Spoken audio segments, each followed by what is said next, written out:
வருகின்றன. அப்பொழுது மாணவர்களுக்கு காய்ச்சல் மற்றும் ஜலதோஷம் பிடிக்கின்றது. அதோடு மாணவர்கள் பள்ளிக்கு வருகின்றனர். பள்ளிக்கு வரும்பொழுது மாணவர்கள் பச்சை தண்ணீரை கொண்டு வருகின்றனர். அப்பொழுது மாணவர்களுக்கு பள்ளியில் வைத்து சுடு தண்ணீர் வேணும் என்றால் அவர்கள் என்ன செய்வார்கள்? இதுவே எங்கள் பிரச்சனையாக உள்ளது.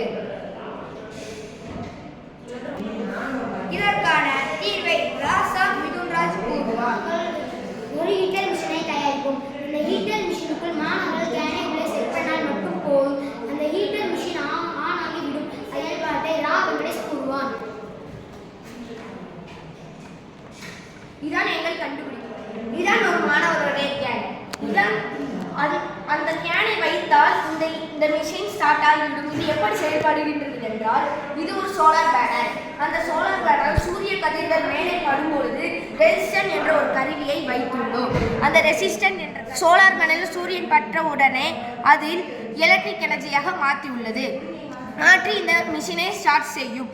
ஏற்கனவே இந்த கேனில் மிதமான தண்ணீர் உள்ளதா, அதில் கீழே ஒரு ஹீட்டர் மிஷின் வைத்துள்ளோம். அந்த ஹீட்டர் மிஷின் என்ன செய்யும் என்றால், இந்த உள்ளே உள்ள மிதமான தண்ணீரை கொஞ்சம் சூடாக்கும். சூடான பொழுது கேனில் வெளியே கொஞ்சம் சூடாக உள்ளதா, ஆனால் மாணவர்கள் அந்த இதை எடுக்கும்போது அவர்கள் கை சுட்டு காயப்படும். அந்த காயப்படும் இடத்தில் பதிலாக இந்த 2 சைடும் பைப் வைத்துள்ளோம். அந்த பைப்பில் இருந்து நீரை பாய்ச்சும் பொழுது நார்மல் வாட்டரை பாய்ச்சுகிறோம். அந்த நார்மல் வாட்டர் பாய்ச்சும் பொழுது உள்ளே வெளியே மிதமாகவும் உள்ளே மிதமான சூடு தண்ணீரும் இருக்கும் பொழுது மாணவர்களுக்கு இதமாக இருக்கிறது. மழை காலத்தில் இந்த மிஷின் எப்படி செயல்படும் என்றால், சோலார் பேனலில் ஏற்கனவே இந்த ரெசிஸ்டன் மூலமாக சேமித்து வைக்கப்பட்ட எலக்ட்ரிக்கல் மின்சாரம் இருக்கும் பொழுதாக இந்த மிஷின் செயல்படுகிறது.